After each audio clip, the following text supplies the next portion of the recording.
Hi there, welcome back to Diagonal Move. My name's Neil, and today we're going to have a look at the rules for the Shores of Tripoli, which is a two-player game with a solo option by designer Kevin Bertram, based around a period in history known as the First Barbary War, set off the coast of North Africa in the Mediterranean Sea. It's a game in which one player represents the early USA Navy, and the other player is the Tripolitanian empire off the coast of North Africa. Normally when I do a playthrough type video, I try and incorporate the rules in that playthrough, but this game is sufficiently straightforward enough to be able to separate them out completely, meaning this video will act as a more complete rules reference, probably not fully complete, can't promise that at the moment, whereas a follow-up video will do the playthrough, and it'll probably be a playthrough of the solo game, because this is a rare card-driven game that you can play fully solo. So no more waffling from me, let's just simply get straight into it. The board itself is quite a long and thin board, and it's obviously part of the board on the screen at the moment, and it may be necessary to move to shaky cam at some points, but I'll try to avoid that wherever possible. But there's a fair number of components and so on the board. This video is going to take the format of first a look at the board, then a look at the components in general, before moving on to a look at the specific parts that each player has, and then rules for certain bits within the game. Okay, so the map itself, as you've seen, is a map of North Africa and the Mediterranean Sea. There are a number of different locations on the board, and they are broken down as follows. This dark blue area, this is the open sea. We have patrol zones, which are these lighter blue semicircles. There are harbours, which are these colour-coded circles you'll see dotted across the board. And when the harbours have land units in it, or in them, that can be referred to as a city. So the harbour is a city because we have those cubes in it which represent the land forces. In general, the components are as follows. We have dice in 3 different colours. The Americans have some dice, the Tripolitanian forces have red dice, and the yellow dice in the corner are for Allied forces, which are the yellow and orange ones depending on which forces we're talking about. There are also some coins, and these are very important. They start off on the American player, but they do transfer throughout the game to the Tripolitanian player. So looking at the individual forces, we have, on the American side, we have frigates and gunships. Get more into what each one of those do shortly. We have also US Marines, these blue cubes, and the forces of Hamat's army, who are the North African forces allied with the Americans from sort of the Egyptian area of Africa. The Tripolitanians have a similar makeup with frigates and corsairs. These are actually an allied, Tripolitanian allied corsair, although they do have some of their own in red.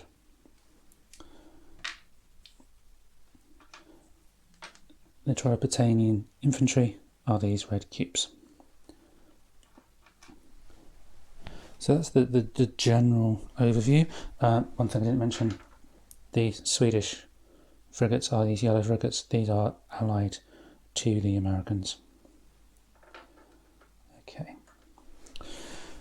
In terms of locations on the board, if the ports or the harbours are orange or red, they are either Tripolitanian if they're red, or allied to them if they are orange.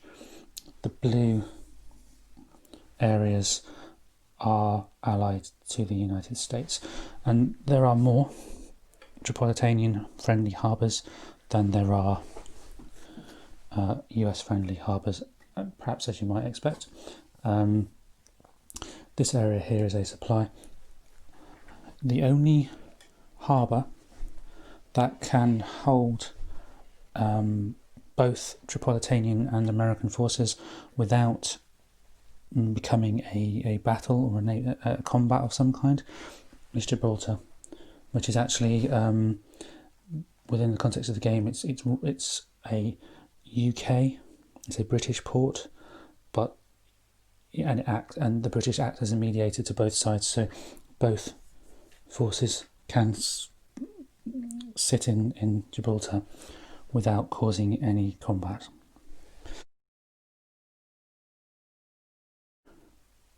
Shores of Tripoli gameplay revolves around six game rounds, referred to as years, and the black marker here just tracks through those years, running from 1801 to 1806.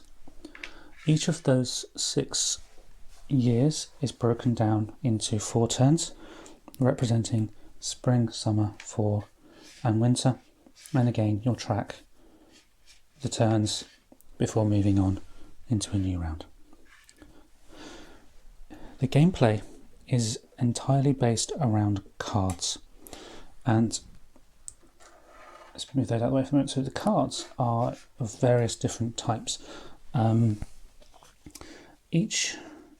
the reason I'm going to be doing this separately is each deck of cards is unique to the side that it represents, although they do follow certain similar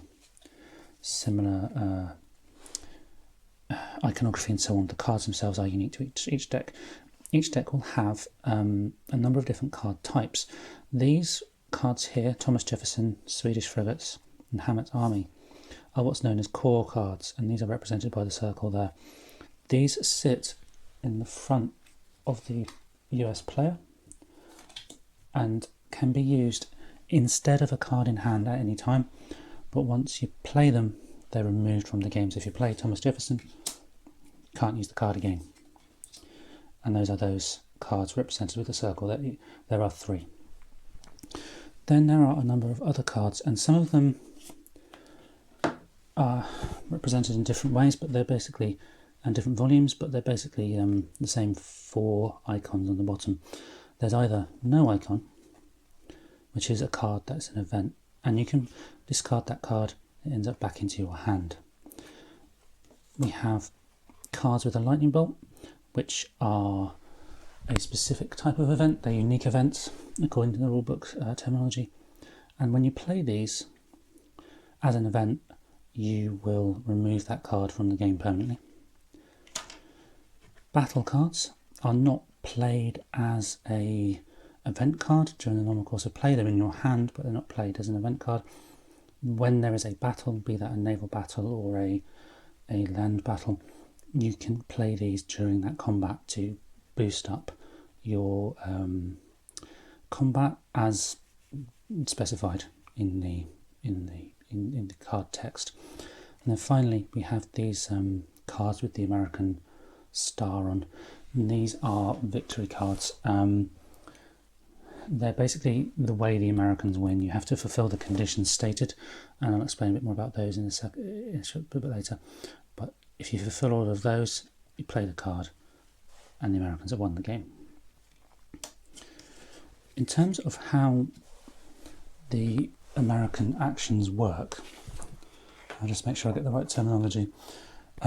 Each round, you'll have your 3 cards in front of you, and each round, each year, you'll pull off a certain number of cards, and these are different based on what year it is. You start off with drawing 6.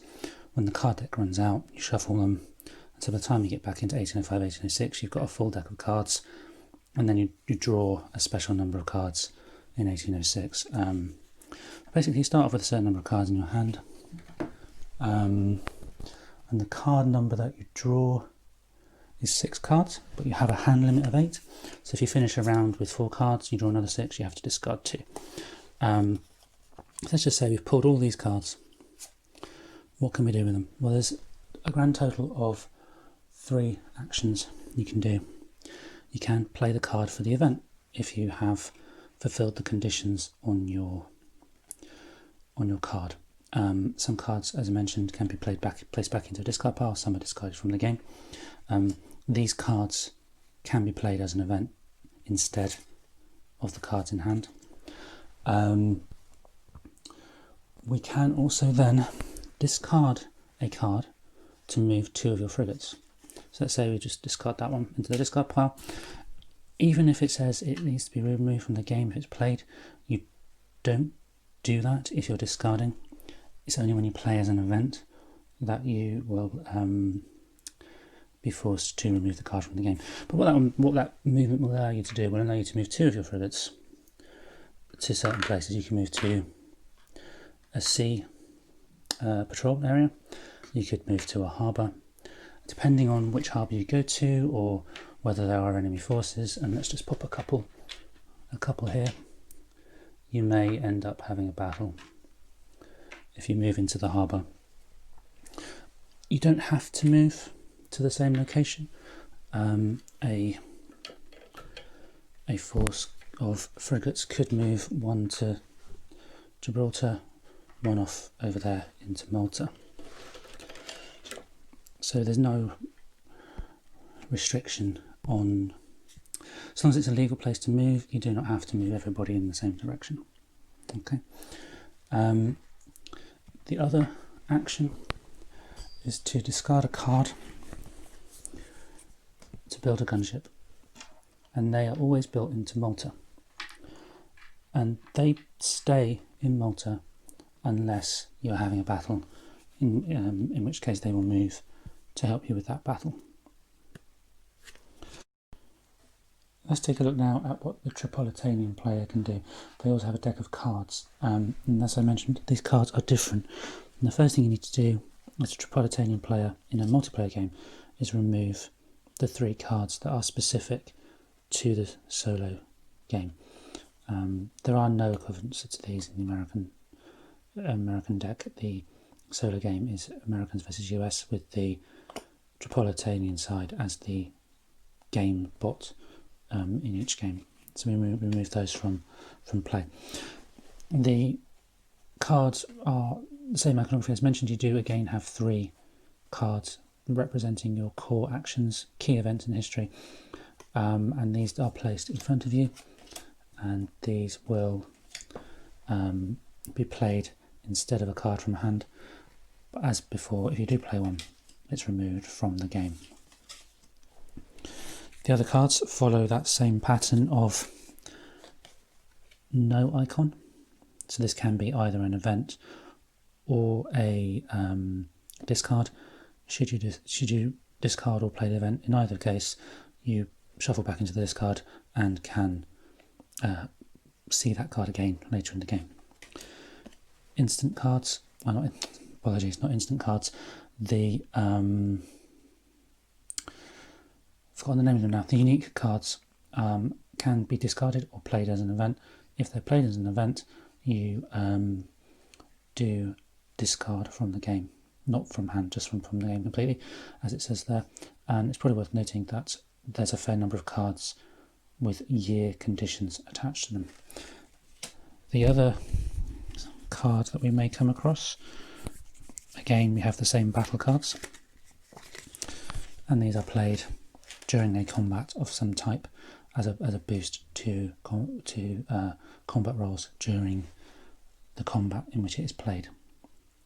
And then if they are played as a combat card, they are discarded permanently from the game. But you can, of course, as with the Americans, you can discard from hand to take an action. There are no equivalents to those victory cards or the victory event cards the Americans have. The Tripolitanians win in a different way, and I'll explain that when we look specifically at victory conditions. What can the Tripolitanians do? So it's the same principle. You can discard, you can play an event, as we've discussed before. That's the first thing you can do. The next option is to discard from hand, and again you have a certain number of cards in hand. You can play the events should you choose. You can discard. If we discard that one, we can then we can raid with pirates from Tripoli.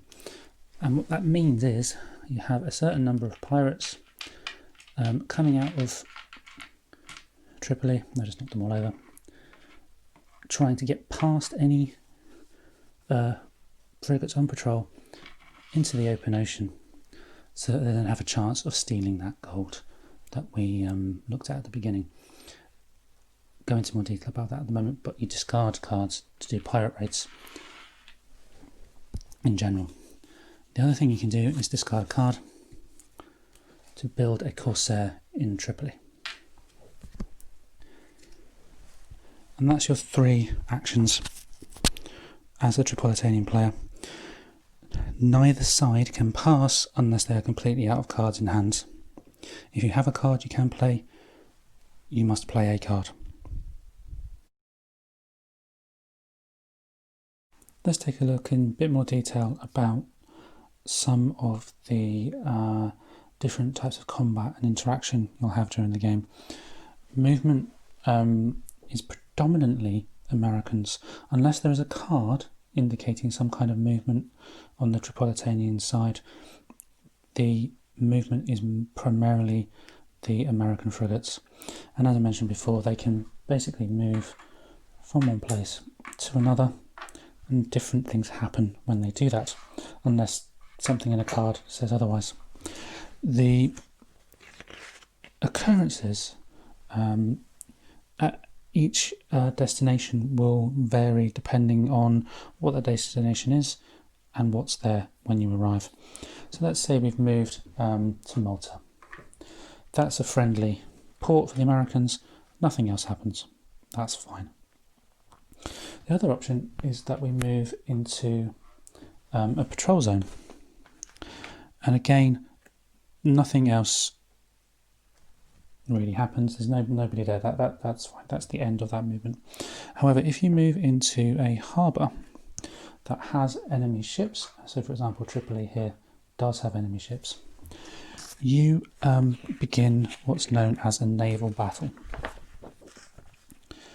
And naval combat occurs whenever a US ship arrives in a harbour with opposing forces, with that exception of Gibraltar. There is a specific type of combat that happens in Tripoli that's part of an American victory condition, but we'll come back to that a little bit later. What will happen here is firstly you will announce whether you have any battle cards. So let's say, for example, let's find a battle card just as a demonstration. Let's say the US wants to play a couple of battle cards, or a battle card, and you'll just flip that face down. The Tripolitanian player will also decide whether or not to play a battle card. And some of these battle cards have conditions as to when you can play them, so this is only a representative example. And then once you've done that, you'll reveal them, and then you'll roll dice.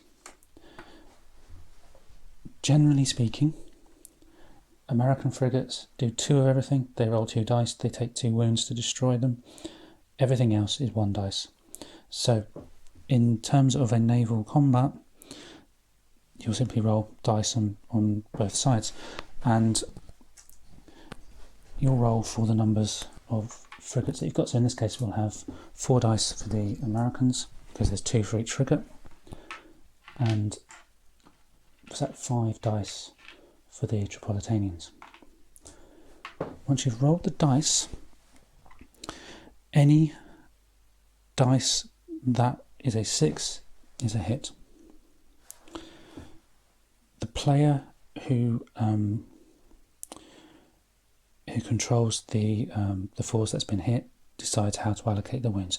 So for example, if this here had been 2 hits, they can take 2 damage, or they can remove 1 ship. If you remove a ship completely, it has to go back to supply.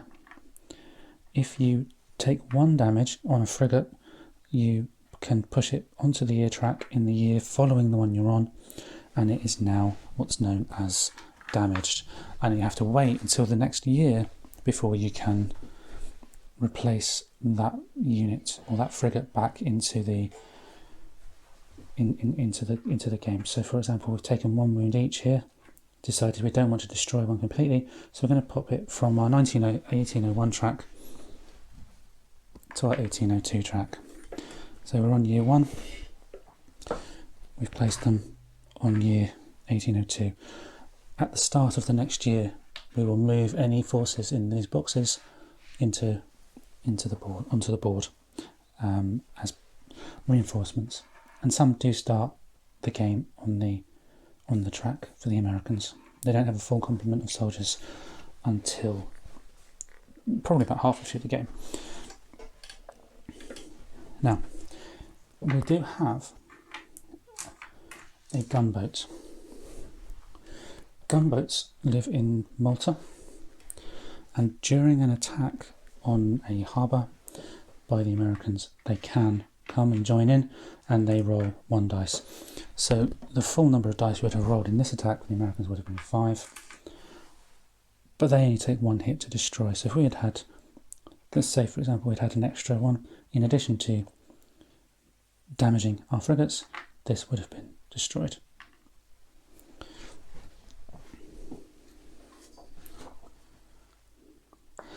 Any that survive, if at the end of the combat they're not damaged, they're not destroyed, they move to Malta. On the Tripolitanian side, any 6s that were rolled would just have removed a Corsair and back to the supply.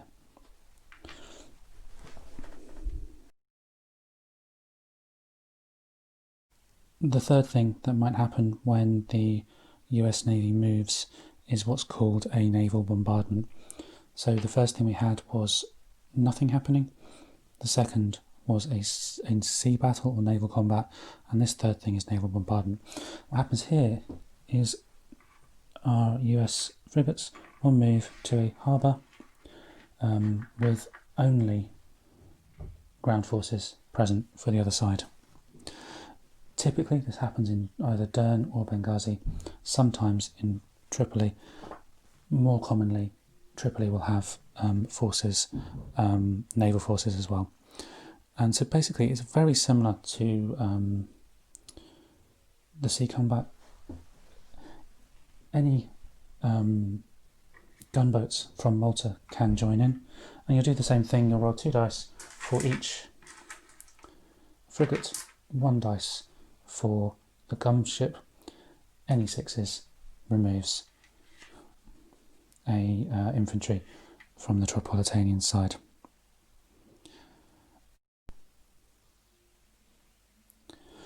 The Tripolitanian player just has to endure the bombardment. It's possible for the US player to completely remove all of the forces the Tripolitanian player has in the city, or in Benghazi in this example, and the city will nevertheless still be controlled by Tripoli, because the US and their allies have to have ground forces into a city in order to control it.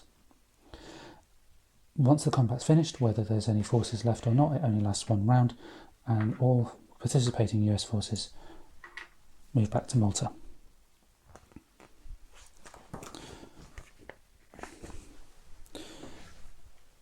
That is the possibilities for naval movement, or the events that, or the combat that occurs after naval movement. There is another type of combat which is called land combat or ground combat. It only applies following card events, and this is where the US and their allies in Hamat's army have first created an army, and there are certain conditions that will need to be fulfilled for that to happen. And as with all allies, the actions dictating what the allies' forces can do are on cards, so you need to play a card to first create the army. Once the army is created, you can then,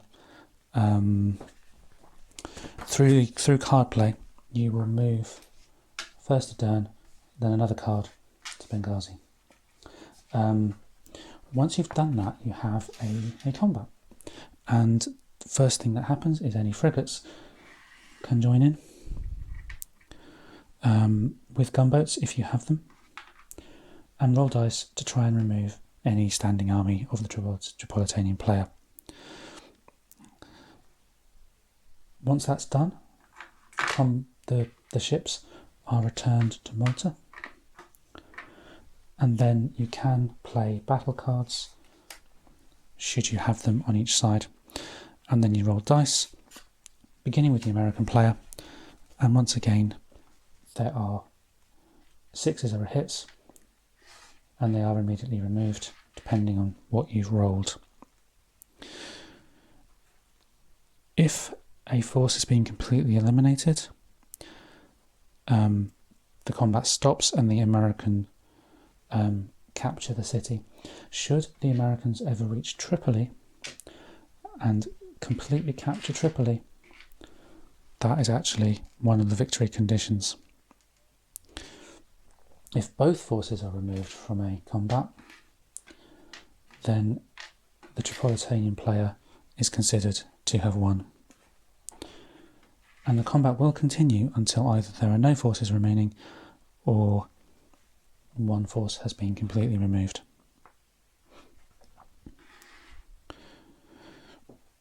There is a card within the deck called the Assault on Tripoli, which is a special type of combat that happens in Tripoli, and that is actually one of the victory cards. So I'll go into more detail about how Tripoli is attacked a bit later on when we look at the winning conditions for each player. The final thing that can happen, and this is specific to the Tripolitanian player, is we can do those pirate raids. And let's just say, for example, we have got a Swedish ally in the harbour of Tripoli. The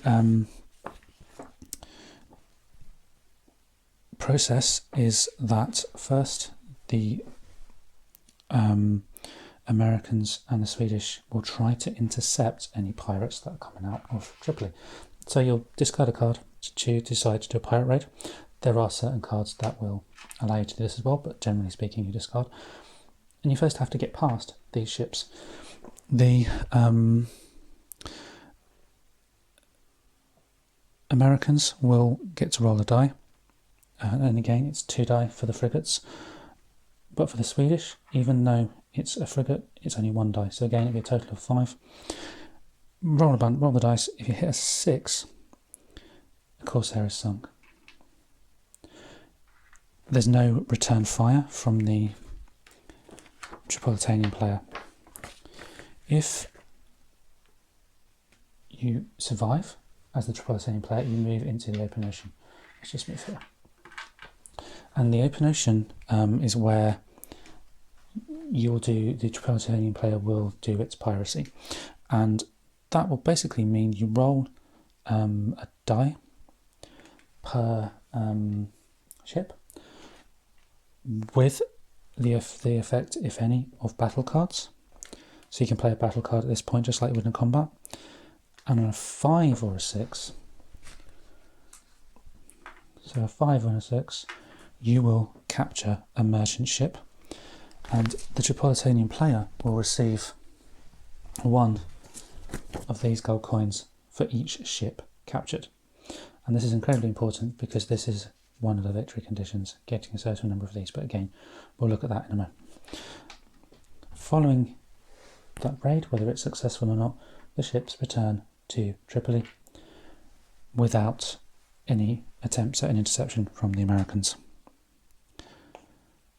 Okay. A quick note about allies. Allies are only ever triggered by card play. So even though you have all of these allied ships as the Tripolitanian player and all of these land forces and Swedish frigates as the American player, you'll only ever do anything with them as a result of playing a card. whereas you can discard cards to move the US forces or the Tripolitanian forces here in red, you cannot do the same for these orange forces or for the white cubes. You have to play a card in order to do anything with those.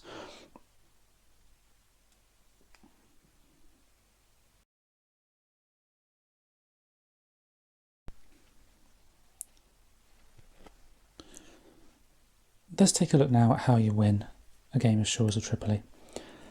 This will differ depending on which side you're playing, and so starting with the Americans, let's take a look at each of those victory conditions for the two different sides. So the Americans have two different ways to win, two different cards. You must fulfill the conditions in order to play the cards, and then depending on which card it is, you may need to do something else. So let's take a look first at the treaty card. There are a number of conditions. Basically, if it's later than fall of 1805, so on the 1805 turn round and in fall, has to be here in 1805, so the 5th round, you can then play the card. You have to have the cities of Algiers, Tangier and Tunis all at peace. Those are the allies of Tripolitania. So these 3 spots here need to be free of any corsairs. Dern, which is here, needs to be captured by US forces. So Dern needs to have the army of Hamat in Dern in addition to those previous conditions, and finally no Tripolitanian frigates in Tripoli itself. So basically, if one of these is in Tripoli, that card cannot be played. Tripolitanian frigates are introduced into the game through cards. If all of those things are satisfied, all those conditions are satisfied, play this card, the game immediately is over with an American victory. The second way for the American player to win is through playing the Assault on Tripoli card. This is basically a large combat centred around Tripoli. It will involve both the navy and the ground forces and continues until one side is won. There are a certain number of conditions to fulfill and events that need to take place in order to be able to play this card and to try and win through this method. First thing you need to do is you need to be able to send navy into Tripoli. Secondly, you have to be able to send ground forces of Hamat's army into Tripoli. This can be done one of two ways. If you have a card called Send in the Marines, you can place US Marines, which are those blue cubes, directly into Tripoli. If you do not have that card, the only way to get Marines or Hamat's army into Tripoli is to have first conquered Benghazi.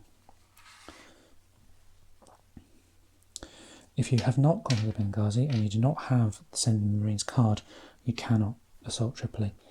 However, if you have both conquered Benghazi and have that card, you can play Send in the Marines and move the forces that way. So it's an and/or situation. Once this has happened, you'll do naval combat until one fleet is removed. If the US lose 4 frigates, they will lose the game as normal, which I will explain more in the Tripolitanian players' victory conditions. Once the forces of the Tripolitanians have been eliminated, the fleet of Tripoli has been eliminated. There's one round of bombardment following the normal rules, where you roll dice and remove ground troops on a roll of 6. Then the surviving ships return to Malta and ground combat begins, including any battle cards you wish to play for ground combat. And as with other ground combats, it continues until one side or the other is defeated. At the end of this card, either the Americans will have won through conquering Tripoli, or the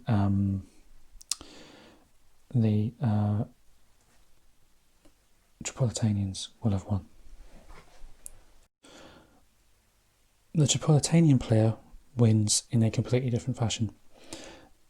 You do not need to play cards to win as the Tripolitanians. You simply win through the accumulation of a certain number of things or as the result of a particular type of combat. So, with that in mind, the first way to win is at the end of a pirate raid, you gain gold for each merchant ship you sink or you capture. If you capture 12 gold, you win the game. The second way to win as the Tripolitanians is to defeat the Americans in combat and sink 4 frigates. Sink 4 frigates in total, you win the game. The third way to achieve victory is with Hammett's army. And what will happen over time, which is dictated by the cards, the Americans will create the army and then they will move across the map from Alexandria into Dern, and then from Dern to Benghazi, and then on here. If you defeat the army of Hammet completely, you win the game, and it will only happen during the defence of one of these three cities.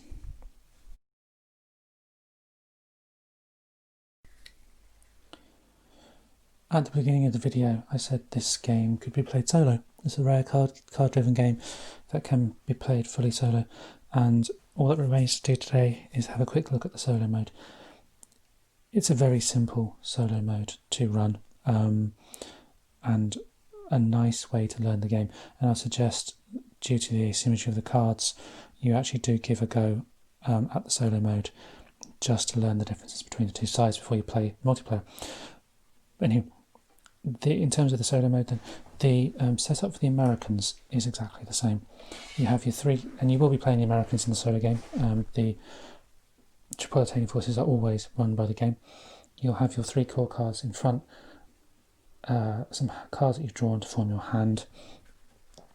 You also have some forces on the turn track in Gibraltar,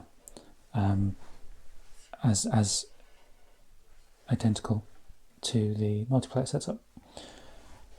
Tripolitanian player, in terms of the pieces on the board, varies very slightly, but basically you'll have a few ships and infantry in and around the cities in Tripolitania. Where things do start to differ for the Tripolitanian side is in the cards. And so the engine of the solo game is run through this display of cards I've got here. The first thing you need to do is take the 3 core cards and place them in this order. So Moredris breaks out, Constantinople sends aid, Yusuf Karamanli, I hope I said that right, and then a card called Sweden pays tribute. Then you leave a little gap, and then you start to add in these cards, which are the solo specific cards. So the first one you need to do is add in the 5 Corsair check. Then what I like to do, just as a reminder, is to place the draw pile followed by a card called Raid or Built. The third card is shuffled into the deck. Underneath this row of cards, you place the 6 battle cards. There's no specific order in terms of how you have to do it, but the recommended order is the order here with Happy Hunting, Merchant Ships Converted, Uncharted Water, Mercenaries Desert, US Signal Books Overboard, and finally the Guns of Tripoli. That's a suggested order, you don't have to do it like that.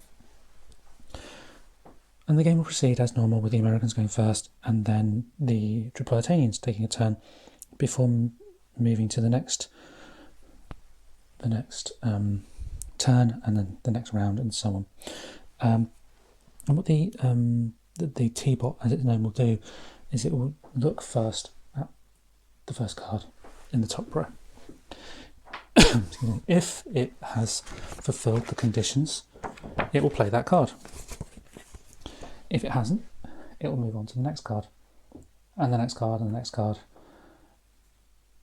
before finally doing the 5 Corsair check.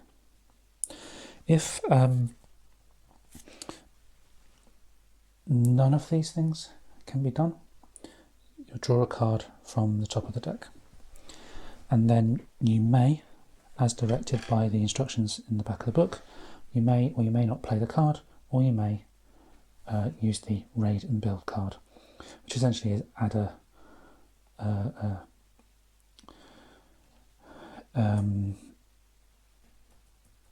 build a Corsair or do some raiding. The cards have a number of conditions that need to be fulfilled before they can be played, and these are all listed in the back.